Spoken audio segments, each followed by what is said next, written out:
Súčasné trendy v interiérovom dizajne sú inšpirované prírodou. Či už sa to týka farieb, kde prevládajú prírodné, zemité odtiene, ktoré na seba ako nadväzujú a sú krásne kombinovateľné. To znamená, že doplnky, ktoré krásne ladia, pasujú, ľudia si to vedia pekne poskladať.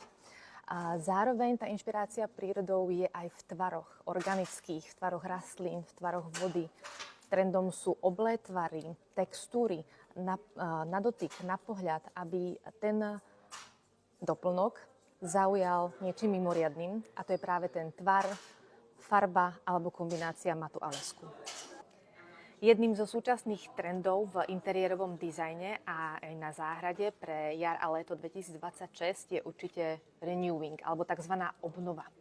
To znamená pridávanie nových zaujímavých prvkov do už existujúceho vytvoreného dizajnu, ktorý máme doma.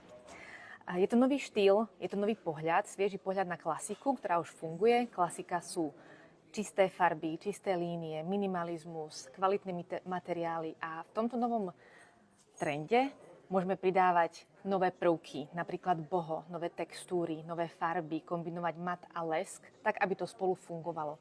To znamená, že do toho, čo už máme, prinesieme nový, svieži pohľad.